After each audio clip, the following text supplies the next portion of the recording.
지극히 높은 주님의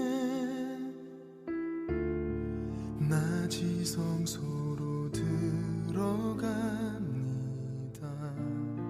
세상의 신을 벗고서 주 보좌 앞에 엎드리리. 내 주 룻기 1장 1절로 5절 그리고 16절로 18절 말씀으로 우리 지혜로운 선택이라는 제목으로 하나님의 말씀을 듣겠습니다. 이 시간에 우리 룻기 1장 1절로 5절 그리고 16절로 18절 말씀 함께 찾아보겠습니다. 룻기 1장 1절로 5절 그리고 16절로 18절입니다.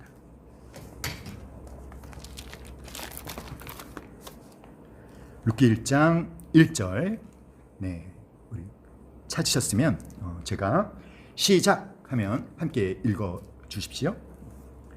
룻기 1장 1절 시작. 사사들이 치리하던 때에 그 땅에 흉년이 드니라. 유다 베들레헴에 한 사람이 그의 아내와 두 아들을 데리고 모압 지방에 가서 거류하였는데 그 사람의 이름은 엘리멜렉이요 그의 아내의 이름은 나오미요 그의 두 아들의 이름은 말론과 기럨이니 유다 베들레헴 에브랏 사람들이더라. 그들이 모압 지방에 들어가 거기서 살더니 나오미의 남편 엘리멜렉이 죽고 나오미와 그의 두 아들이 남았으며 그들은 모압 여자 중에서 그들의 아내를 맞이하였는데 하나의 이름은 오르바요 하나의 이름은 룻이더라. 그들이 거기에 거주한 지 10년쯤에 말론과 기럨 두 사람이 다 죽고 그 여인은 두 아들과 남편의 뒤에 남았더라. 아멘. 계속해서 16절로 18절입니다. 16절 시작. 룻이 이르되 내게 어머니를 떠나며 어머니를 따르지 말고 돌아가라. 강치 마옵소서. 어머니께서 가시는 곳에 나도 가고 어머니께서 머무시는 곳에서 나도 머물겠나이다. 어머니의 백성이 나의 백성이 되고 어머니의 하나님이 나의 하나님이 되시리니 어머니께서 죽으시는 곳에서 나도 죽어 거기 묻힐 것이라. 만일 내가 죽는 일 외에 어머니를 떠나면 여호와께서 내게 벌을 내리시고 더 내리시기를 원하나이다 하는지라. 나오미가 룻이 자기와 함께 가기로 굳게 결심함을 보고 그에게 말하기를 그치니라. 아멘.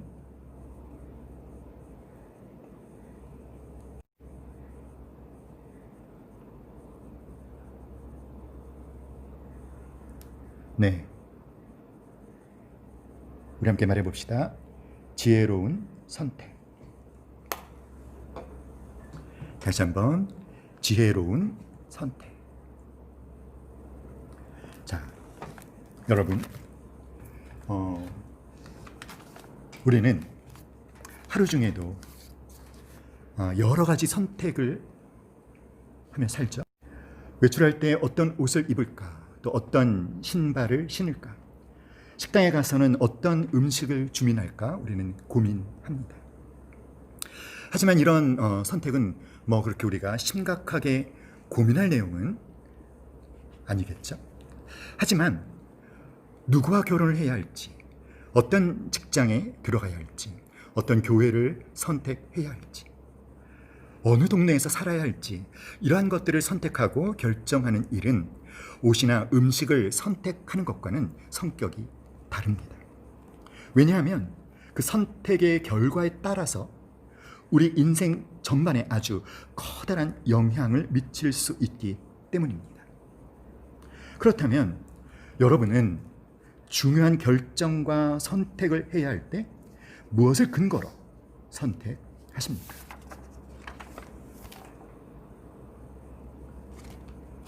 자, 미국의 콜로라도에 가면 로키 산맥이 있습니다. 이 로키 산맥은 미국 대륙을 동서로 나누는 높은 산맥입니다. 와, 어때요 여러분? 보기만 해도 시원하지 않습니까? 코로나19로 우리가 해외 여행도 못하고 있는 지금 제가 사진으로나마 여러분의 가슴을 좀 시원케 해드리려고 몇 장의 사진을 준비했습니다. 근데 너무 작죠? 좀 키워볼까요? 뭐 거기서 거기네요. 그래도 여러분 제가 참 이 사진을 신경 써서 선택한 거예요. 너무 시원하고, 그렇죠, 겨울 사진, 또 가을 사진, 호수 사진. 정말 여행 한번 가봤으면 소원이 없겠습니다. 자, 이 로키 산맥은 좀 전에도 말씀드렸지만 미국 대륙을 동서로 나누는 높은 산맥인데, 하늘에서 비가 내리면 그 빗줄기가 로키 산맥의 동쪽과 서쪽 면 중 어느 쪽으로 흘러내리느냐에 따라서 최종 도착지가 완전히 달라집니다. 동쪽으로 흘러내린 빗줄기는 계곡을 타고 흘러내려 작은 강을 이루고 그 강은 또 더 큰 강을 이루고 마침내 미시시피 강을 타고 멕시코만에 도착하게 됩니다. 자, 이게 로키 산맥입니다. 그럼 로키 산맥 오른쪽에 보면 Gulf of Mexico 이렇게 되어 있죠. 바로 그게 멕시코만이에요. 그러니까 로키 산맥에서 비가 내려서 그것이 오른쪽으로 흘러내려가면 멕시코만에 도착을 하는 거죠. 하지만 반대로 서쪽으로 흘러내린 빗줄기는 똑같이 또 작은 강과 큰 강으로 이어져서 마침내 어디에 도착할까요? Pacific Ocean, 태평양입니다. 태평양. Pacific Ocean, 여러분 보이시죠? 왼쪽에 태평양. 하늘에서 똑같은 시간에 똑같은 장소에 비가 내렸는데요, 이처럼 최종 종착지가 완전히 다를 수 있다는 것입니다. 그렇습니다. 인생에 있어서도 마찬가지죠. 우리가 어떤 선택을 하느냐, 어떤 결정을 하느냐에 따라서 그것이 연쇄 반응을 일으키면서 최종적으로 우리의 인생을 전혀 다른 결론으로 이끌 수 있다라는 것. 그렇기 때문에 우리는 지혜로운 선택을 해야 합니다. 자, 그러면 지혜로운 선택을 한다는 것은 어떤 것을 선택하는 것이냐? 자, 우리 데살로니가 전서 5장 21절로 22절 말씀 함께 읽어볼까요? 다 같이 시작. 범사에 헤아려 좋은 것을 취하고 악은 어떤 모양이라도 버려라. 자, 하나님께서 권면하시는 것이죠. 범사에 헤아려 좋은 편을 택해라, 이거예요. 좋은 것을 선택하라라는 것이죠. 여러분, 우리가 좋은 것을 선택해야만 하는 이유는 무엇이며 과연 어떠한 것이 좋은 것일까? 자, 신명기 30장 15절 16절 그리고 우리 20절 말씀 함께 읽어봅시다. 이 말씀에서 좋은 것을 선택한다는 것이 무엇인지에 대해서 우리한테 말씀해 주고 있어요. 또한 왜 좋은 것을 선택해야 되는지, 좋은 것을 선택해야 할 이유에 대해서도 우리에게 말씀해 주시고 있죠. 우리 함께 읽어볼까요? 보라, 시작. 보라, 내가 오늘날 생명과 복과 사망과 화를 내 앞에 두었나니 곧 내가 오늘날 너를 명하여 내 하나님 여호와를 사랑하고 그 모든 길로 행하며 그 명령과 규례와 법도를 지키라 하는 것이라. 그리하면 내가 생존하며 번성할 것이요 또 내 하나님 여호와께서 내가 가서 얻을 땅에서 내게 복을 주실 것이니라. 내 하나님 여호와를 사랑하고 그의 말씀을 청종하며 또 그를 의지하라. 그는 내 생명이시요 내 장수이시니 여호와께서 내 조상 아브라함과 이삭과 야곱에게 주리라고 맹세하신 땅에 내가 거주하리라. 아멘. 여러분, 좋은 것을 선택한다는 것은 어떤 것입니까? 그것은 첫째로 하나님을 사랑하기로 결정하는 것, 하나님 사랑을 선택하는 것. 두 번째로 하나님의 말씀을 듣고 순종하는 것. 세 번째로 하나님을 의지하는 것이에요. 바로 이러한 것들이 좋은 것입니다. 하나님을 사랑하고 그의 말씀을 듣고 순종하며 하나님만을 의지하는 것이 좋은 것입니다. 자, 왜 이런 좋은 것을 선택해야 합니까? 좋은 것을 선택해야 하는 이유는 무엇입니까? 여호와께서 내가 얻을 땅에서 내게 복을 주실 것이니라. 아멘. 하나님이 주시는 복을 누리게 되기 때문에 우리는 좋은 것을 선택해야 될 줄로 믿습니다. 그래서 성경은요, 바로 이런 최고로 지혜로운 선택을 한 사람들, 좋은 것을 선택한 사람들을 우리에게 많이 소개해주고 있습니다. 잘못된 선택을 한 결과가 어떤 것인지에 대해서도 우리에게 보여주고 있죠. 특별히 아브라함이나 모세나 여호수아나 수많은 구름같이 허다한 증인들을 우리에게 소개해주고 있습니다. 자, 오늘 우리도 이 믿음의 사람들처럼 지혜로운 선택을 해서 좋은 것을 선택해서 여러분 모두가 진정으로 신명기 30장 16절의 축복을, 신명기 30장 20절의 축복을 온전히 누릴 수 있기를 예수님의 이름으로 축복합니다.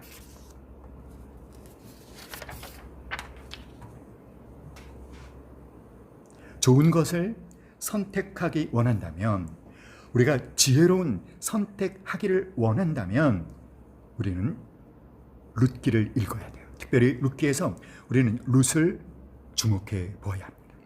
왜냐하면 룻은 아주 지혜로운 선택을 했습니다. 그래서 너무나 놀라운 결과를 얻은 주인공이 바로 룻인 거죠. 자, 그런데 이 룻기는 성경에서 아마도 가장 슬프고 가장 절망적으로 시작되는 내용이 룻기입니다. 룻기는 세 과부의 이야기로 시작하죠. 남편과 두 아들이 죽고 살아남은 사람은 시어머니 그리고 며느리 둘, 이렇게 과부 셋뿐입니다. 더군다나 이 며느리들에게는 자식도 없고요, 가지고 있는 재산이나 돈도 없습니다. 사람이 망해도 어쩌면 이렇게 철저하게 망할 수 있을까라고 생각되는 집이 바로 룻이 시집간 집이었어요. 그러나 룻은 이런 비참한 상황 속에서도 세상으로 돌아가지도 않고 그 자리에 주저앉지도 않고 오직 믿음으로 하나님께 나아갔습니다.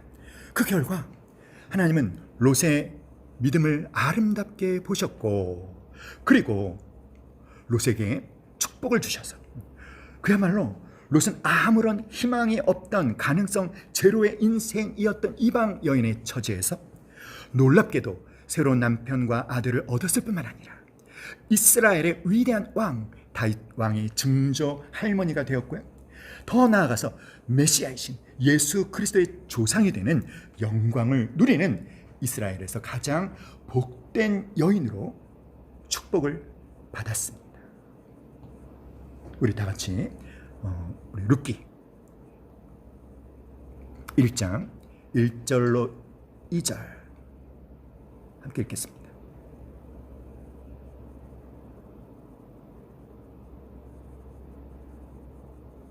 다 같이 룻기 1장 1절로 2절 시작. 사사들이 치리하던 때 그 땅에 흉년이 드니라. 유다 베들레헴의 한 사람이 그의 아내와 두 아들을 데리고 모압 지방에 가서 거류하였는데 그 사람의 이름은 엘리멜렉이요 그의 아내의 이름은 나오미요 그의 두 아들의 이름은 말론과 기련이니 유다 베들레헴 에브랏 사람들이더라. 그들이 모압 지방에 들어가서 거기 살더니. 자, 이 룻기 시대는요, 그 배경이 바로 사사 시대입니다. 룻기의 배경은 사사들이 치리하던 때, 즉 사사 시대죠. 여러분 사사 시대에 대해서 잘 알고 계시나요? 사사 시대의 특징을 한마디로 표현한다면 영적 암흑기라고 할 수 있습니다. 사사 시대의 특징은 무엇이냐면, 자, 믿음의 사람 여호수아, 믿음 있는 장로들이 다 죽고 나니까 그 다음 세대는 하나님도 모르고 하나님이 행하신 일도 모르고, 자, 그러니까 결과는 뻔하겠죠. 믿음이 없어서 각자 자기 소견에 옳은 대로 내 생각에 따라서 내 생각에 가장 좋은 것이 좋은 것이다 이렇게 생각하고 살았던 것입니다. 그래서 결국 그들은요, 하나님을 잊어버리고 말씀도 잊어버리고 눈에 보이는 우상을 따라서 그렇게 살았으니까 그 결과가 어떻게 됐을까요? 결국 하나님의 진노를 사서 주변 여러 나라의 침략을 받고 약탈을 당하고 압제를 당하고 비극을 맛보는 바로 그런 비참한 신세가 된 것입니다. 그래서 사사기의 주제 성구가 사사기 21장 25절 우리 함께 읽겠습니다. 시작. 그때 이스라엘의 왕이 없으므로 사람이 각기 자기의 소견에 옳은 대로 행하였더라. 자, 그런데 여러분, 이 자기 소견에 옳은 대로 행하는 것, 바로 이것은 오늘 우리가 살고 있는 이 시대의 특징과도 딱 맞아 떨어지지 않습니까?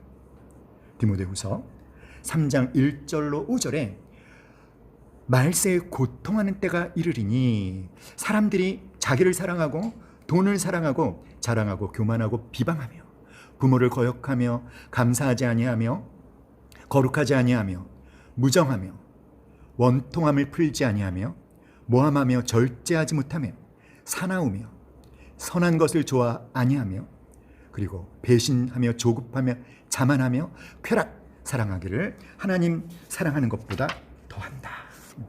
자, 그러니까 오늘날 우리가 살고 있는 이 시대의 많은 사람들도 여러분, 아까 우리가 신명기 말씀에서 읽었던 그런 좋은 편을 선택하지 않습니다. 성경이 말하는 것들을 오늘 이 시대의 사람들은 좋은 것이라고 생각하지 않습니다. 하나님을 선택하는 것, 하나님의 말씀에 순종하는 것을 좋은 것이 아니라 좋지 않게 생각합니다. 여러분, 요즘 사람들이 생각하고 확신하는 진짜 좋은 것은 어떤 것일까요? 그것은요, 내가 좋은 것입니다. 내가 하고 싶은 것, 내가 원하는 것, 그것이 최고로 좋은 것이에요. 자, 이렇게 생각하고 사는 그런 시대가 되어버렸습니다. 이것은 인본주의 교육과 사상의 영향을 많이 받은 결과일 것입니다. 자, 우리가 살고 있는 이 시대를 포스트 모더니즘 시대라고 하죠. 현대에 들어오면서 사람들이 어떻게 변했느냐 하면 전통과 권위를 무시합니다. 항상 자기 중심입니다. 그래서 자기가 제일입니다. 내가 행복해야 진짜 행복한 것이다. 내가 행복하지 못하면 그것은 좋지 못한 것이다. 내가 행복해야 그것이 진짜 가장 제일로 좋은 것이다. 그러므로 내가 행복하기 위해서 내 인권이 보장되어야 하고 내 자유가 보장되어야 하고 평등이 보장되어야 한다. 그래야 내가 행복해질 수 있다. 그래서 구속 없는 삶이 진짜 자유롭고 좋은 인생이다 라고 믿으면 아무 것에도 구속받지 말고 너 좋을 대로 살아라, 이렇게 말하는 것이죠. 그러니까 간음도 죄가 아니에요. 동성애도 죄가 아닙니다.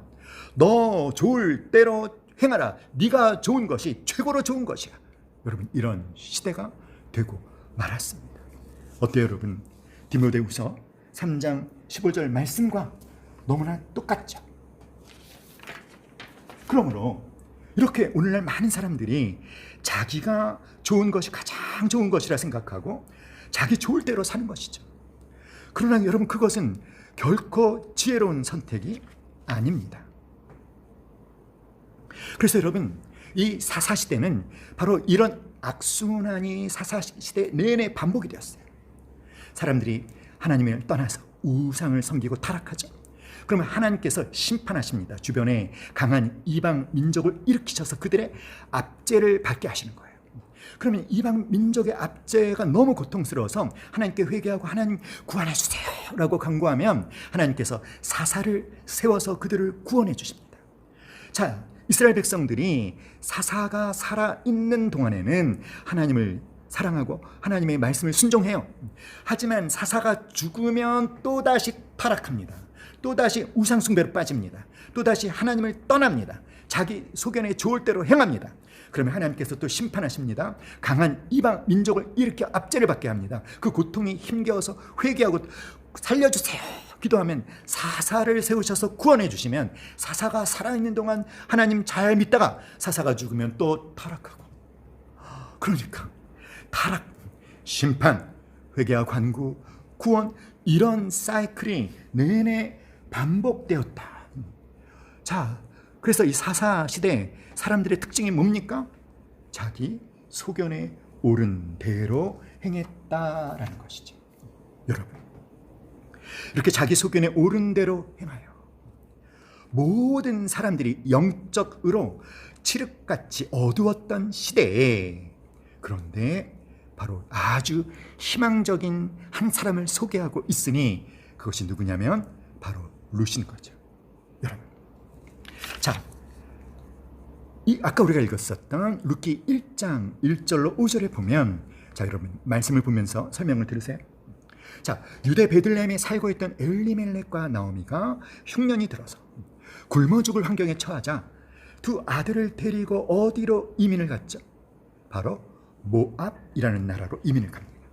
그런데 흉년을 피해 모압 땅에 갔던 나오미는 얼마 있다가 남편 엘리멜렉이 죽고, 그리고 두 아들마저 몇 년 후에 죽습니다. 하나님의 약속의 땅인 가나안 땅은 흉년이 들었고요.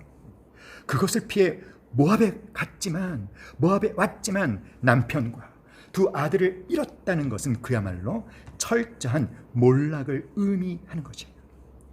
여러분, 여기 등장하는 나오미의 가정을 통해서 우리는 그 당시 이스라엘의 상황을 볼 수가 있는데, 한 집안에서 특별히 아들이 다 끊어졌다라는 것은 그것은 이스라엘에서 죽음을 의미합니다. 왜냐하면 아들 앞으로만 땅이 등기가 되기 때문에. 그러니까 나오미는 그야말로 모든 소망이 끊어져 버린 것이죠.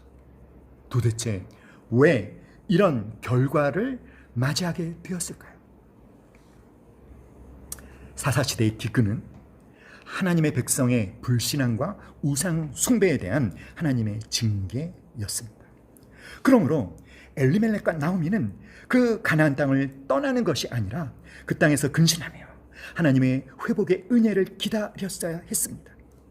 그러나 그들은 전혀 지혜롭지 못한, 좋지 않은 잘못된 선택을 했던 것이죠.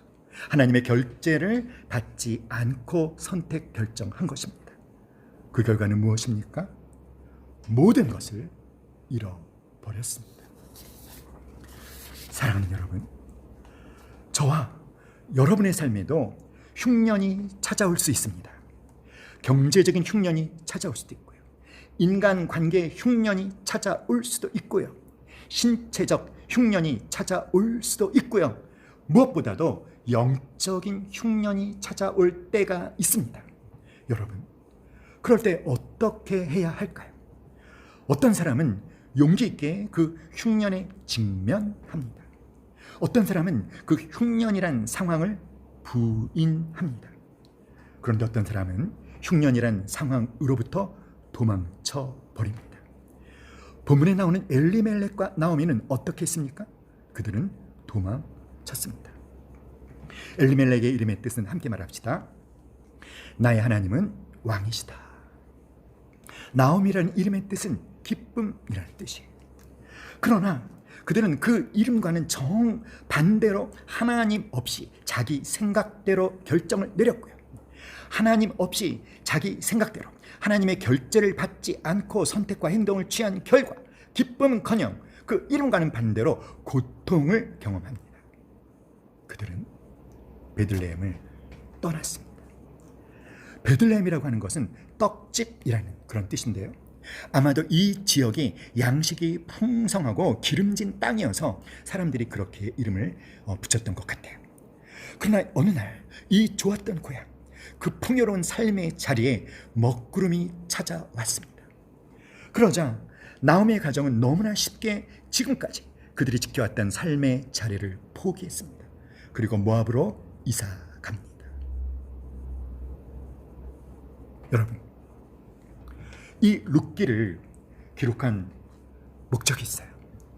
그것은 자신의 생각에 옳은 대로 살아가며 불순종이 판을 치고 하나님의 말씀대로 바르게 사는 것이 손가락질 당할 수 있는 사회 속에서 어떻게 하나님의 백성으로서 그 약속들을 지키며 살 수 있는지를 보여주려고 하는 것이죠. 사사기와 룻기를 통해서 우리는 믿는 사람들의 두 가지 삶의 형태를 보게 됩니다. 첫 번째는 보아스와 룻이에요. 이들은 함께 읽어봅시다. 시작. 하나님의 뜻을 알고 처한 환경에 상관없이 말씀대로 살아가려는 사람들. 그러나 방금 우리가 살펴봤던 것처럼 엘리멜렉과 나오미는 하나님의 뜻을 알지만, 그 가나안 땅에 그들이 있어야 된다는 그 뜻을 알지만 처한 환경이 변했기 때문에 거기에 기근이 들었으니까, 그러니까 합리적인 핑곗거리가 생겨난 거죠. 하나님께 묻지 않고 자기 생각대로 그 땅을 떠나는, 하나님의 뜻을 알지만 상황이 달라지면, 상황이 어려워지면 자기의 생각대로 선택하고 결정하는 사람들. 여러분, 나오미의 가정은 너무나 쉽게 하나님의 약속에 있는 그 땅을 포기했습니다. 그리고 모압으로 이사 갔습니다. 여러분, 이 모압 지방이 어떤 나라냐면 이스라엘 백성에게는 원수예요, 원수. 그 옛날 이스라엘 백성들이 광야를 행진할 때, 가나안 땅을 향하여 나갈 때 그들의 행진을 아주 집요하게 방해했던 사람들이 바로 모압 사람들입니다. 이 모압 사람들은 하나님을 철저하게 거절하고 대적하며 우상을 섬기던 우상 숭배의 종족입니다. 그래서요, 거기에는 온갖 종류의 부도덕한 삶의 위협이 있다라는 것이죠. 그런데 엘리멜렉을 비롯한 나오미의 가족들은 그럼에도 불구하고 그곳에 가면 혹시 양식을 얻을 수 있을까 하여 이사를 간 것이에요. 여러분, 오늘 우리가 룻기 1장을 읽어보면 이 엘리멜렉과 나오미가 베들레헴을 떠날 때 여러분, 그들이 결코 가난하지 않았어요. 아주 풍성한 재산이 있었습니다. 그런데 죽을 지경이 돼서 떠난 게 아니에요. 그런데 그들이 베들레헴을 떠났습니다. 왜 떠났을까요? 주변에 있는 사람들은 다 궁핍한데 자기들만 부유하면 여러분 어떻게 해야 합니까? 그들이 갖고 있는 것들을 나누어 줘야 될 거 아닙니까? 그러면 그들도 궁핍해질 것 아닙니까? 그러니까 베들레헴을 떠나 모압으로 가는 거예요. 모압은 기근이 안 들었으니까 그곳에 가면 우리의 재산을 지킬 수 있을 뿐만 아니라 더 불려서 더 많은 재산을 얻을 수 있게 될 거야 라고 하는 경제적인 이유로 그곳을 떠난 것이었죠. 전혀 하나님의 백성답지 않은 선택이었어요. 여러분은 여러분의 삶의 폭풍과 위협과 어둠의 먹구름이 몰려올 때 어떻게 반응하십니까? 직면하십니까? 부인하십니까? 아니면 도망치십니까? 사랑하는 여러분, 여러분의 삶에 혹시 지금 폭풍과 위협과 어둠이 먹구름이 몰려왔다면 기억하세요. 절대로 엘리멜렉과 나오미처럼 육신의 문제를 우선시하지 않을 수 있기를 간절히 바랍니다. 엘리멜렉과 나오미처럼 하나님보다 세상을 더 신뢰하면 안 되는 것입니다. 엘리멜렉과 나오미가 갖지 못했던 그 고난의 가치를 볼 수 있는 믿음의 눈을 가질 수 있기를 간절히 축원합니다. 사랑하는 여러분, 그 가나안 땅, 약속의 땅이에요. 그래서 그런 말을 하죠. 따라합시다. 약속의 땅에도 기근은 오는가? 하나님이 약속하신 땅인데 기근이 왔다는 것이죠. 약속의 땅에도 기근이 올까요? 하나님의 약속하신 말씀을 따라서 순종했는데 기근이 닥쳐오는 것이죠. 어려움이 찾아오는 것이죠. 어둠이 몰려오는 것이죠. 그래서 그 상황을 핑계로, 그 환경을 핑계로 약속의 말씀을 버리는 것이죠. 그러나 여러분, 약속의 땅에 찾아온 고난은 무엇입니까? 그것은 믿음의 훈련을 위한 하나님의 도구라는 이 고난의 가치를 볼 수 있는 믿음의 눈을 가질 수 있기를 간절히 기도합니다. 폭풍과 위협과 어둠의 먹구름이 몰려올 때 여러분, 더 잘 살고자 하는 욕심을 버려야만 됩니다. 아멘. 우리 함께 말해봅시다. 폭풍과 위협과 어둠의 먹구름이 몰려올 때 시작. 육신의 문제를 우선시하면 안 된다. 하나님보다 세상을 더 신뢰하면 안 된다. 고난의 가치를 볼 수 있는 믿음의 눈을 가져야 한다. 더 잘 살고자 하는 욕심을 버려야 한다. 사랑하는 여러분, 혹시 중요한 선택의 기로에 서 계신가요? 그렇다면 여러분, 그 중요한 선택의 기로에 섰을 때 그 선택을 결정하는 것은 무엇보다도 비전의 유무라는 거예요. 비전을 따라 선택하셔야 돼요. 비전이란 무엇입니까? 다 같이 비전이란 시작. 비전이란 하나님이 보고 계시는 것을 함께 보는 것이다. 하나님이 보고 계시는 것을 함께 보는 것이다. 여러분, 무엇인가 선택해야 되는 그런 상황에 계십니까? 그러면 하나님이 보고 계시는 것을 함께 보십시오.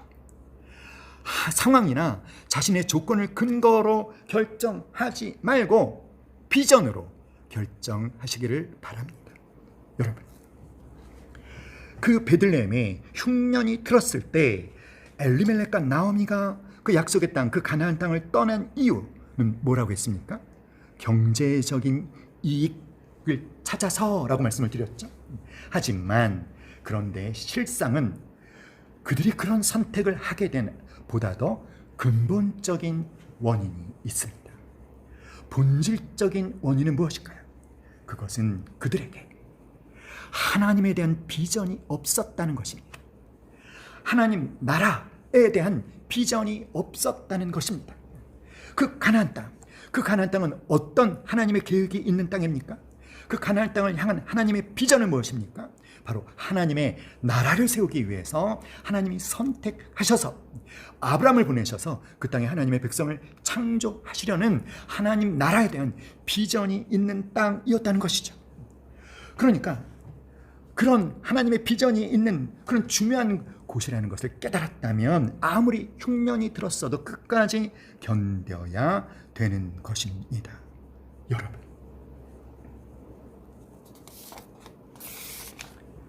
하나님의 약속의 땅은요, 하나님의 죄의 용서함이 있는 곳이에요. 누구든지 변하여 새 사람이 될 수 있는 곳입니다. 또한 그 약속의 땅에는 성령 하나님의 임재가 있는 곳이고 기도의 응답이 있고 하나님의 비전이 있는 땅입니다. 하나님의 계획과 하나님의 목적이 있는 땅입니다. 그러므로 엘리멜렉이 진정으로 믿음의 사람이었다면 이런 흉년이 들었다고 해서 쉽게 베들레헴을 포기하지 않았을 것입니다. 중요한 선택의 기로에 섰을 때 사랑하는 여러분, 하나님이 보고 계시는 것을 함께 보실 수 있기를 간절히 기도합니다. 여러분이 처한 상황, 어떤 환경, 어려운 형편이 어려워져서 그 상황 때문에, 그 형편 때문에 그것을 근거로 선택의 결정의 근거로 삼지 않을 수 있기를 간절히 기도합니다. 비전을 근거로 결정하십시오. 여러분, 하나님은 당신을 향해 어떤 비전을 품고 계시는지 아십니까? 당신을 보며 하나님이 당신의 미래를 향해 무엇을 보고 계시는지 아십니까? 하나님이 허락하신 약속의 땅을 보며 하나님이 허락하신 약속의 땅, 저는 이 조이도 하나님이 여러분에게 허락하신 약속의 땅이라고 믿습니다. 하나님께서 그 약속의 땅을 보면서 하나님은 뭘 보고 계실까요? 조이를 섬기고 있는 여러분들에게도 조이에서 훈련받은 우리 조여들에게만큼은 여러분 이 조이가 약속의 땅인 줄 믿습니다. 하나님은 조이를 보면서 조이 안에 있는 여러분을 보면서 훈련받고 계신 분들, 섬기고 있는 분들을 보면서 하나님은 과연 무엇을 보고 계실까요? 여러분이 하나님이 보고 있는 바로 그것을 볼 수 있기를, 그리고 그것을 근거로 선택하고 결정할 수 있기를 간절히 기도합니다. 여러분,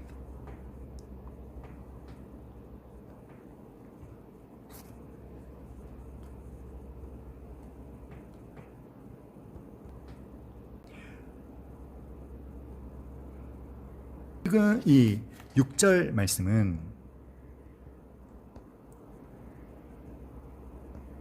나오미가 용기를 내는 모습을 우리에게 보여주고 있어요. 그는 비록 베들레헴을 떠나서 모압 땅에 왔지만 하나님께서 자기 백성을 돌봐 주셔서 다시 그 베들레헴에 풍년이 찾아왔다라는 소식을 듣고 다시 모압을 떠나 베들레헴으로 돌아가기로 결정을 합니다. 여러분, 우리는 엘리멜렉이나 나오미처럼 잘못된 선택과 결정을 할 수 있습니다.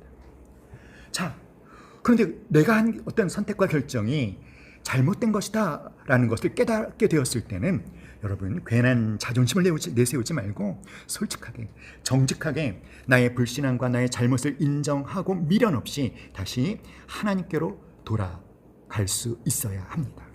비록 나오미가 베들레헴으로 돌아가기로 결정을 했죠. 하지만 여러분, 그녀가 베들레헴에 돌아온다 할지라도 그녀를 기다리고 있는 것은 아무것도 없어요. 기다리고 있는 것은 철저한 가난밖에 없습니다. 기다리고 있는 것은 냉대와 천대뿐이라는 것이죠. 그러나 이제 나오미는 하나님 한 분만을 바라보면서 하나님 한 분만을 의지하면서 용기를 내서 고향으로 돌아가는 것이죠. 우리가 이런 나오미의 모습을 우리가 잊지 않을 수 있기를 간절히 기도합니다. 자, 그녀는 이제 고향으로 돌아가면서 자기의 두 며느리 오르바와 나오미에게 말합니다. 나를 따라오지 말고 너희 동족에게로 돌아가서 제가 하여 편하게 살라고. 자, 그러면서 오르바와 룻이 하나님 나라의 백성으로 살기 위해 치러야 하는 대가가 있다라고 말해요. 그들이 나오미를 따라서 베들레헴에 간다면 그들은 어떤 대가를 지불해야 될까요? 두 가지죠. 첫 번째는 가난한 삶입니다. 그리고 이제 하나님의 백성으로서 하나님의 말씀을 지키는, 순종하는 삶을 살아야만 합니다. 자, 우리 11절로 13절 말씀 한번 찾아서 읽어볼까요? 다 같이 룻기 1장 11절로 13절 다 같이 시작. 나오미가 이르되 내 딸들아 돌아가라. 너희가 어찌 나와 함께 가려느냐? 내 태중에 너희의 남편 될 아들들이 아직 있느냐? 내 딸들아 되돌아가라. 나는 늙었으니 남편을 두지 못할지라. 가령 내가 소망이 있다고 말한다든지 오늘 밤에 남편을 두어 아들들을 낳는다 하더라도 너희가 어찌 그들이 자라기를 기다리겠으며 어찌 남편 없이 지내겠다고 결심하겠느냐? 내 딸들아 그렇지 아니하리라. 여호와의 손이 나를 치셨으므로 나는 너희로 말미암아 더욱 마음이 아프도다 하매. 그들이 소리를 높여 다시 울더니 오르바는 그의 시어머니에게 입맞추되 룻은 그를 붙쫓았더라. 아멘. 사랑하는 여러분, 오르바와 룻이 베들레헴에 들어가면 대가가 있어요. 치러야 할 대가가 뭐냐면 남편 없이 지내야 되는 것입니다. 자식 없이 지내야 되는 것입니다. 그것은 남편도 없고 자식도 없이 지내야 된다는 것은 뭘 의미합니까? 극도의 물질적 가난을 각오해야 된다는 거예요. 여러분, 그러니까 그것이 싫으면 그냥 친정으로 돌아가도 괜찮다라고 나오미가 말했어요. 그래서 오르바는 돌아갔습니다. 그런데 룻은 다른 선택을 했습니다. 나오미를 따라가죠. 많은 사람들이 신앙 자체를 도깨비 방망이로 생각합니다. 그래서 예수를 믿기만 하면 무엇이든지 술술 풀리고 잘 될 거라고 생각하죠. 그러나 우리가 예수님을 믿으면 대가를 치러야 돼요. 하나님의 말씀대로 살아야 되기 때문에 과거에 하나님을 모르던 세상 사람처럼 살 수 없습니다. 대충 세상과 타협하며 살아도 괜찮았었지만 이제는 하나님의 백성이 되었기 때문에 사실은 말씀대로 살아야 되기 때문에 더 힘든 삶이 그들을 기다리고 있는 것이죠. 제자가 치러야 되는 대가에 대해서 누가복음 9장 23절에서는 세 가지를 말하고 있죠. 자기를 부인하고 자기 십자가를 지고 나를 따르라. 자기를 부인한다는 것은 무엇입니까? 내 생각이 합리적이고 상식적이고 옳다라는 확신이 있어도 하나님께서, 예수님께서 말씀을 통해 다르게 말씀하시면 기꺼이 내 생각을 내려놓고 하나님의 말씀을 따라가는 것. 그것이 자기 부인이죠. 자기 십자가를 진다는 것은 어떤 것입니까? 그것은 죽는 것을 의미하는 것입니다. 자기 중요성이 죽는 것, 자기 만족이 죽는 것, 자기 몰두가 죽는 것, 자기 의존이 죽는 것. 그리고 나를 따른다는 것은 어떤 것입니까? 우리의 삶의 생존은 예수님이 책임져 주실 것을 믿으며 사명을 감당하는 삶을 살기로 결단하는 것, 그것이 바로 나를 따르는 것이죠. 여러분, 이것은 결코 쉽지 않은 삶이지만 하나님이 함께 하십니다. 하나님이 도와주시고 하나님께서 인도해 주시는 삶입니다. 사랑하는 여러분, 오르반은 시어머니를 따라가지 않았어요. 그런데 나오미는 룻은 이런 결단을 합니다. 룻의 신앙 고백과 결단, 16절. 다 같이 시작. 룻이 이르되 내게 어머니를 떠나며 어머니를 따르지 말고 돌아가라. 강권하지 마옵소서. 어머니께서 가시는 곳에 나도 가고 어머니께서 머무시는 곳에서 나도 머물겠나이다. 어머니의 백성이 나의 백성이 되고 어머니의 하나님이 나의 하나님이 되시리니. 할렐루야. 여러분, 룻은 나오미를 붙쫓았죠. 룻처럼 정말 이 세상에서 누릴 수 있는 모든 행복의 조건을 포기하고 저와 여러분에게도 예수님만을 붙잡는 그 믿음이 필요한 줄 믿습니다. 여러분, 룻이 한 이 선택 어떻게 생각하십니까? 여러분, 자, 여러분 같으면 오르바와 룻 둘 중에 어느 편을 선택하시겠습니까? 손을 한번 들어볼까요? 자, 오르바는 왼팔, 룻은 오른팔입니다. 제가 하나, 둘, 셋 하면 손을 드시는 것입니다. 오르바는 왼팔, 룻은 오른팔. 하나, 둘, 셋. 궁금합니다. 누구를 선택하셨는지. 룻을 선택하는 것은 쉽지 않아요. 인간적으로, 현실적으로 생각하면 여러분, 오르바는 자기 조국으로 돌아가서 새롭게 재혼하면 그래도 새로운 인생을 꿈꿀 수 있습니다. 하지만 만약에 시어머니를 따라가면 정말 일평생 시어머니를 모시고 죽도록 공경해야 하니 여러분, 고생길이 훤한 것입니다. 그러니까 오르바는 빨리 이성적으로 판단하고 계산하고 시어머니를 떠나는 것을 선택했던 것이죠. 그러나 룻은 그렇지 않았죠. 어찌 보면 룻의 이런 선택은 어때요? 정말 어리석은 선택인 것처럼 보이지 않습니까? 하지만 룻의 의지는 아주 확고합니다. 여러분, 이 16절 말씀을 보세요. 룻은 아주 단호하고 담대하게 시어머니 나오미에게 말하죠. 나에게 어머니를 따르지 말고 돌아가라라고 뭐하지 마옵소서. 강권하지 마옵소서. 그리고 말하죠. 어머니께서 가시는 곳에 나도 가고 어머니께서 머무시는 곳에서 나도 머물겠습니다. 어머니께서 가시는 곳에 나도 가고 어머니께서 머무시는 곳에 나도 머물겠습니다. 반복해서 말하는 것은 그만큼 의지가 아주 단호하다는 거예요. 어머니의 백성이 내 백성이 되고 어머니의 하나님이 나의 하나님이 되시리니. 여러분, 룻의 이런 선택에 대해서 이것은 효도하는 것이다. 참, 그러니까 룻과 같은 효부는 없을 거다라고 말합니다. 물론 룻은 효부입니다. 자, 그런데 그냥 효도하는 수준이 아니에요.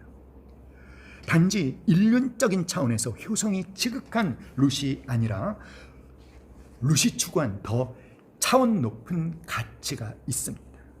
룻의 선택의 배경에는 그가 시집에 와서 남편 죽고 자식도 없었지만 여러분, 그녀가 시댁에 와서 놀랍게 얻은 것이 하나 있었어요. 놀라운 것을 하나 발견했는데 바로 그것은 시댁이 섬기는 창조주 하나님을 알게 된 것입니다. 하나님의 귀한 언약의 말씀을 발견한 것입니다.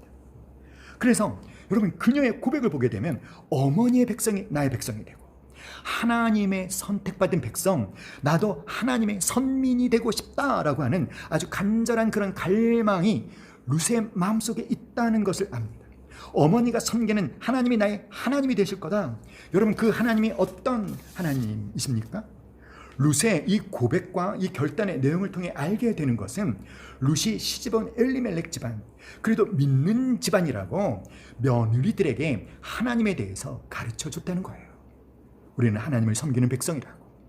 우리 하나님은 창조주 하나님이신데 이스라엘을 그 애굽에 노예된 상태에서 모세를 통해서 구원해 주시고 우리를 가나안 땅에 보내셨다. 그런데 그 땅에 흉년이 들어서 여기 이렇게 모압에 오게 됐다. 그러면서 하나님에 대한 이야기, 율법에 대한 얘기를 두 며느리에게 해준 것입니다. 그 얘기를 오르바는 그저 흘려들었지만 룻은 믿음으로 받아들인 것이죠. 그래서 룻은 시집 와서 하나님을 만났고 하나님의 말씀을 붙잡는, 그래서 그가 한 이 16절의 이 선택의 배경에는 단순히 시어머니를 공경하는 효도의 차원이 아니라 바로 살아계신 하나님을 섬기고 하나님의 말씀을 따라 믿고 사는 믿음의 선택을 한 것임을 알 수 있습니다.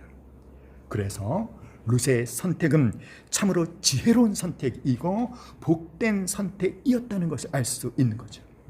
그러니까 이런 확신이 있으니까 아주 머뭇거리지 않고 단호에게 어머니를 따라오지 말라고 저에게 강권하지 마세요. 어머니의 백성이 내 백성이 되고 어머니 하나님이 내 하나님이 될 것입니다. 어떻습니까? 굉장히 단호하죠. 추호에 망설임이 없습니다. 확신하고 있습니다. 내가 하나님을 섬기고 하나님 말씀대로 살면 하나님께서 말씀하신 대로 약속하신 대로 나에게 복을 주실 것이다. 바로 그 약속의 말씀을 믿고 행하는 것이죠. 특별히 홀로 된 시어머니, 여러분 율법에 보니까 뭐라 그랬어요? 내 부모를 공경하라. 이것이 마땅하다. 내 아버지와 어머니를 공경하라. 이것은 약속 있는 첫 계명이니 이로써 내가 잘되고 땅에서 장수하리라. 룻은요 하나님의 계명을 믿는 것입니다. 이 어머니를 따라갈 것이냐 아니면 하나님의 말씀을 따라갈 것이냐 라고 했을 때 그는 단지 어머님을 따라가는 것이 아니라 하나님을 믿었고 하나님의 언약의 말씀을 붙잡고 결단을 했다는 것이죠. 한치의 망설임도 없이 기꺼이 어머니를 모시고 베들레헴으로 가는 것입니다. 그러므로 이런 믿음의 확신이 룻으로 하여금 지혜로운 선택을 하게 한 것이죠. 그러나 현실은 냉혹합니다. 여러분 믿음으로 산다고 해도 현실은 현실입니다. 시어머니를 모시고 간다고 해서 누가 돈을 줄까요? 누가 먹을 것을 줄까요? 부득불 먹고 살아야 되니까 자 그때 이 베들레헴에 엄청 풍년이 들어서 수확기에 추수를 해야 되는데 이 룻과 나오미는 자기 소유가 없으니까 이제 룻이 무엇을 하죠? 남의 밭에 들어가서 이삭을 줍지 않았습니까? 이삭을 주어서 그 고생하면서 그리고는 이삭 준 것으로 시어머니를 섬기고 자기도 먹고 사는데 매일매일같이 이삭을 주어야 합니다. 참 고생스러운 것이죠. 사람들의 시선은 또 얼마나 따가울까요? 그런데 중요한 것은 우리가 기억해야 되는 한 가지가 뭐냐면 그런 룻의 마음에 기쁨이 있다는 거죠. 그렇게 수고하면서 그렇게 어렵게 살면서도 절대로 낙심하지 않는다는 것입니다. 비관하지 않는다는 것입니다. 왜냐하면 하나님이 살아계시다는 것을 믿으니까, 하나님이 약속하신 대로 행하실 것을 믿으니까 매일같이 힘들어도 힘들다 불평하지 않고 씩씩하게 최선을 다하며 살았던 것이죠. 그래서 여러분 어떤 일이 일어났을까요? 이 베들레헴 사람들에게 룻에 대한 좋은 소문이 났어요. 그 모압에서 나옴이라는 그 사람이 데리고 온 며느리, 그 룻이라는 며느리가 참 대단해. 얼마나 시어머니를 잘 공경하는지, 얼마나 성실한지, 얼마나 적극적으로 사는지. 여러분 그 소문을 들은 사람 가운데 누가 있었을까요? 바로 나오미의 친척되는 보아스라는 사람도 룻에 대한 좋은 소문을 들었습니다. 그리고 관심을 갖습니다. 그리고는 어떻게 합니까? 아주 적극적으로 룻을 도와줍니다. 여러분 이렇게 룻처럼 살면 하나님은 도와주는 사람도 붙여주시고 하나님께서도 도와주시는 줄 믿으시기 바랍니다. 그러므로 믿음으로 살아야 할 줄 믿습니다. 믿음으로 산다고 하면서도 하나님의 약속을 믿는다고 하면서도 늘 현실만 크게 보고 상황과 처지를 비관하고 낙심하면서 살지 마시고 정말 믿음으로 사시길 기도합니다. 상황이나 환경의 그 어려움을 근거로 선택하지 마시고 하나님이 주신 약속의 말씀을 근거로 선택하고 결정하시는 여러분 되시기를 주님의 이름으로 축복합니다. 이 룻에 대하여 보아스가 이렇게 평가를 해요.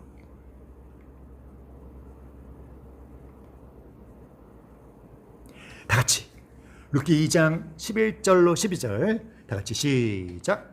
보아스가 그에게 대답하여 이르되 내 남편이 죽은 후로 내가 시어머니에게 행한 모든 것과 내 부모와 고국을 떠나 전에 알지 못하던 백성에게로 온 일이 내게 분명히 알려졌느니라.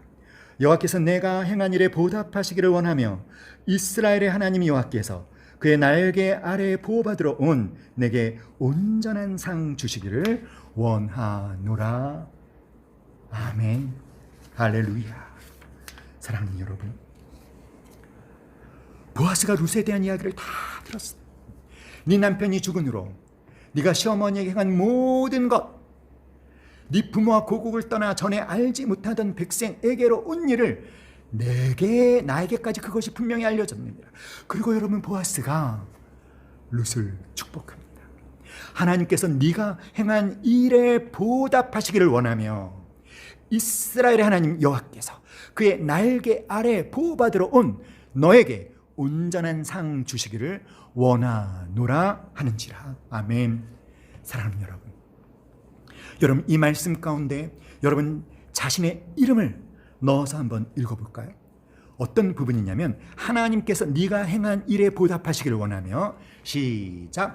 하나님께서 세환이가 행한 일에 보답하시기를 원하며 이스라엘의 하나님 여호와께서 그의 날개 아래 보호받으러 온 너에게, 세환에게 온전한 상 주시기를 원하노라. 아멘. 여러분, 축복합니다. 보아스가 룻을 축복하는 것처럼 저는 이 시간 여러분들을 축복합니다. 여러분 모두의 삶이 바로 이렇게 되어지기를 예수님의 이름으로 축복합니다. 여러분, 그래서 이스라엘 중에는 어떤 제도가 있냐면 계대 결혼이라는 제도가 있어요. 계대 결혼은 죽은 남편의 가장 가까운 친족이 그 과부와 결혼해서 그 남편의 자손이 이어지게 하는 그런 제도죠. 바로 이 보아스가 룻과 이제 결혼을 하게 되는 거예요.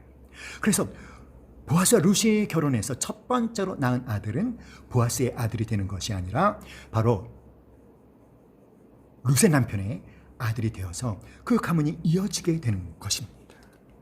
사랑하는 여러분, 바로 이렇게 보아스와 룻이 결혼해서 낳은 아들이 누구입니까? 오벳이에요. 그 오벳이 누구를 낳습니까? 이새를 낳습니다. 이새의 아들 중에 누가 있습니까? 다윗이 있습니다. 그리고 여러분, 그 다윗의 아들들이 계속해서 유다의 왕이 되시는 것을 믿으시기를 바랍니다. 이제 그 다윗 가문은 계속해서 왕을 배출하는 가문이 되는 것이죠. 여러분, 믿음의 명문을 이룬 여인, 바로 그가 룻인 것입니다. 여러분, 믿음의 명문 중에 이런 명문 가문이 어디 있겠어요? 그리고 더 중요한 것은 무엇이죠? 그 다윗의 후손 가운데에서 예수 그리스도가 오시는 것이에요. 그러니까 여러분, 이 룻이 얼마나 지혜로운 선택을 했는지, 그 지혜로운 선택 때문에 믿음의 명문 가문을 이루었고, 하나님을 선택하고 말씀을 따라 살기로 한 그 선택 때문에 그녀의 이름은 성경에 기록이 되고 하나님 나라에서 해처럼 빛나는 인물이 되었다는 것을 우리에게 말씀하고 있는 것입니다. 사랑하는 여러분, 대부분의 사람들이 사사시대, 신실하지 못했던 그 어두운 시대, 그 영적으로 칠흑처럼 암흑 같던 그 시대, 아주 신실한 룻, 그 룻이 보여준 신실함으로 하나님은 그녀에게 새로운 남편과 아들은 물론 다윗과 그리스도의 족보에 오르는 특권을 부여하시며 보상해 주셨다는 것을 믿으시기 바랍니다. 여러분, 하나님은 사람을 통하여 일하시는 분이셔요. 하나님 우리에게 믿음을 주실 때에도 말씀을 통하여 주십니다. 그래서 말씀을 전하는 사람이 그 말씀을 전하는 말씀을 듣고 믿으면 하나님에 대한 믿음이 생기는 것이죠. 여러분, 룻은 자기가 죽기 전까지는 시어머니 나오미를 떠나지 않겠다고 결심합니다. 그 이유는 하나님이 나오미를 통해서 자기에게 믿음을 주셨고 은혜를 주셨다는 것을 알기 때문인 것이죠. 여러분, 기독교의 믿음이란 하나님과 직통하는 것이 아니에요. 말씀을 통해서 하나님께 나아가는 것이 바른 신앙의 길인 것입니다. 그러므로 사랑하는 여러분, 사람들은 이 룻이라는 여자를 몰랐지만 그러나 하나님은 이미 룻을 알고 계십니다. 우리 한 사람 한 사람이 여러분 하나님을 알게 된 것은 하나님의 놀라운 계획에 따라 이루어진 것을 믿으시기 바랍니다. 수많은 사람 가운데 여러분이 이 조이 제자학교에 와서 1단계 훈련받고 3단계까지 훈련받고 5단계까지 훈련받고 그리고 수료하시는 것을, 그리고 5단계 수료하신 후 소그룹 리더십 훈련을 받고 리더로 섬기시고 중보팀으로 섬기시고 간사로 섬기시는 것, 이 모든 것이 다 하나님의 놀라운 섭리와 계획에 따라 이루어진 것임을 믿으시기를 바랍니다. 사랑하는 여러분, 하나님께서는 저 여러분이 알지 못하는 가운데 거대한 그물을 치고 우리를 참된 믿음의 세계로 몰고 가고 계십니다.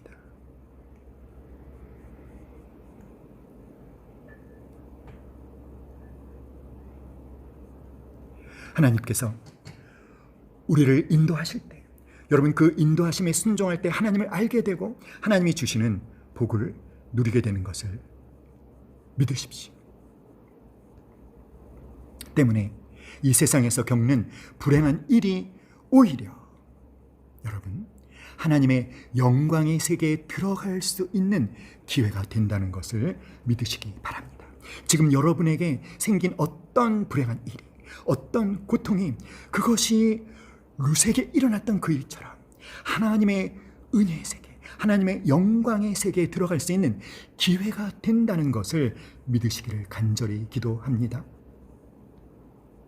그러므로 하나님께서 여러분 기회를 주고 계셔요. 하나님께서 저와 여러분에게 그 기회를 주고 계십니다. 여러분 중요한 것은 여러분의 선택이에요. 무엇을 쫓아가시겠습니까? 어떤 선택을 하시겠습니까? 사랑하는 여러분, 하나님이 보고 계시는 것을 보며 지혜로운 선택을 하는 여러분이 되시기를 간절히 기도합니다. 육신의 문제를 우선시하지 마십시오.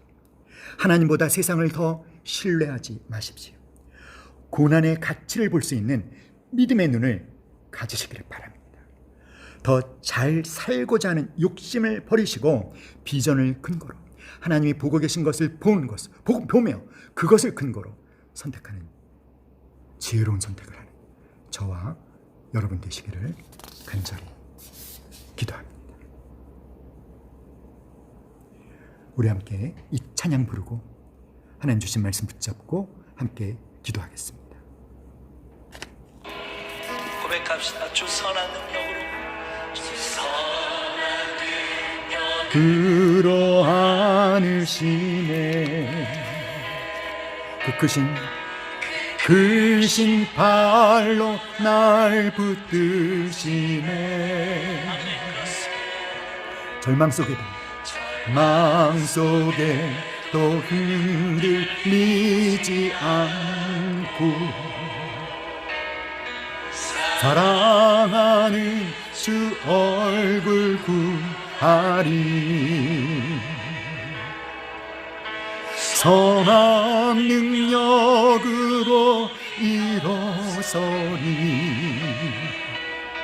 주만 의지하리. 믿음으로. 아멘. 우리 고대 안에 주 오실 그날 영광의 새날을 맞이하리.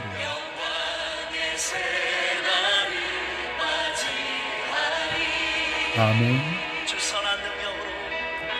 주 선한 능력으로 안으시네. 주께서 여러분을 안아주십니다. 오 주님 감사합니다. 절망 속에 또 흔들리지 않고 사랑하는 주 얼굴 구하리. 선한 능력으로 일어서리. 주만을 지하리 믿음으로.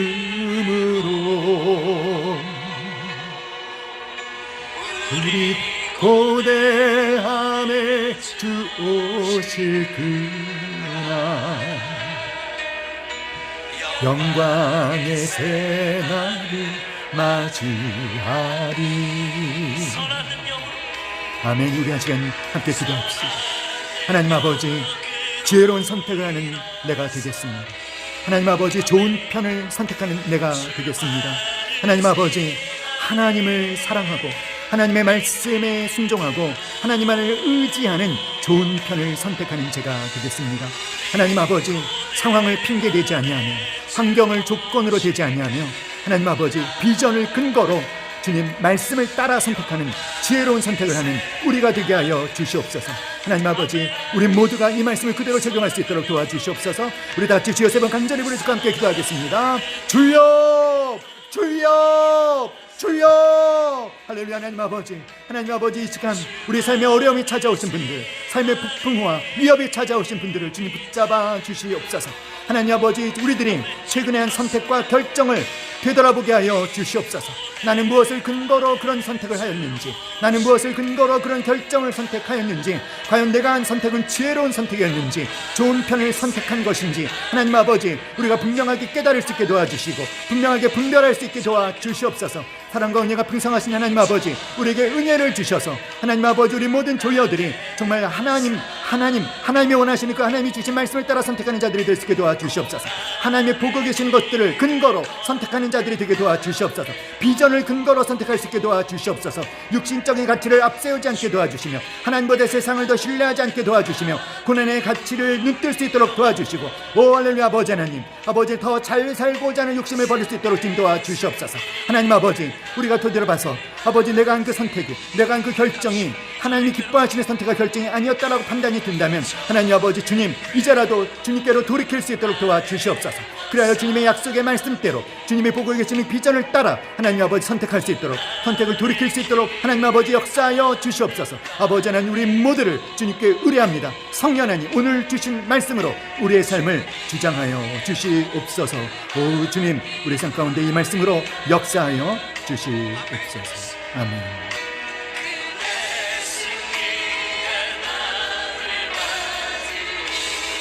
선한 능력으로 일어서리. 선한 능력으로 일어서리.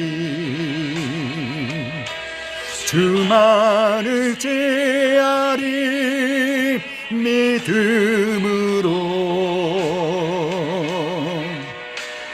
우리 고대 안에 주 오실 그날 영광의 새날을 맞이하리. 여러분, 이 수요예배 하나님의 임재가 함께 하심을 믿습니다. 여러분, 오늘 이 말씀이 여러분의 삶을 그대로 인도해 가시기를 예수님의 이름으로 축복합니다. 여러분.